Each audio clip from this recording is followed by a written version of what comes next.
সম্প্রতি একটি রিয়েলিটি শোয়ের ভিডিওতে ঢালিউড তারকা অপু বিশ্বাসকে প্রতিযোগীদের সঙ্গে ইংরেজিতে কথা বলতে দেখা যায়। তবে তার উচ্চারণ এবং বাক্য গঠন নিয়ে সামাজিক যোগাযোগ মাধ্যমে সমালোচনা শুরু হয়। ইংরেজি ব্যবহার নিয়ে সমালোচনার মুখে অপু বিশ্বাস সরাসরি নিজের অবস্থান তুলে ধরেন। বিস্তারিত ডেস্ক রিপোর্টে।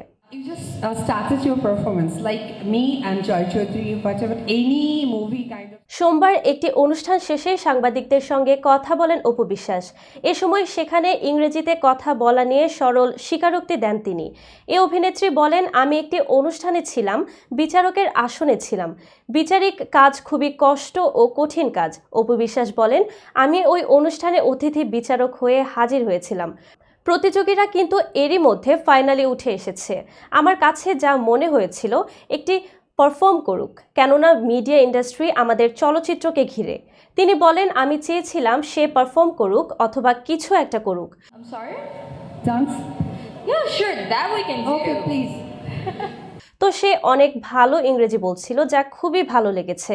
আমার কাছে যেটা মনে হয়েছিল, বেলা শেষে আমাদের তো বাংলা ভাষাতেই অভিনয় করতে হয়। আমি বাংলা চলচ্চিত্রের মানুষ, যা আমি গর্বের সঙ্গে বলি। এই অভিনেত্রী বলেন, তাদের একটি লং জার্নি ছিল।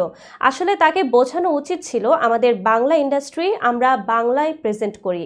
আপনারা জানেন, স্পেন বা চায়নায় গেলে তাদের ভাষায় কথা বলতে হয়, তারা ইংরেজি বোঝেন না। এই যে নিজের ভাষায় কথা বলা বা সবার সামনে তুলে ধরার বিষয়, আর আমাদের বাংলা তো অসম্ভব সুন্দর ভাষা। এর মধ্যে যে কি একটা ভালোবাসা, আমার কাছে মনে হয়েছে এটি গ্রুমেরই একটি অংশ হওয়া উচিত ছিল। যিনি প্রতিযোগী ছিলেন তিনি অনেক স্মার্ট ছিলেন। সেই জায়গা থেকে মনে হয়েছে তার বাংলাটাও গ্রুমিংয়ের একটি অংশ ছিল।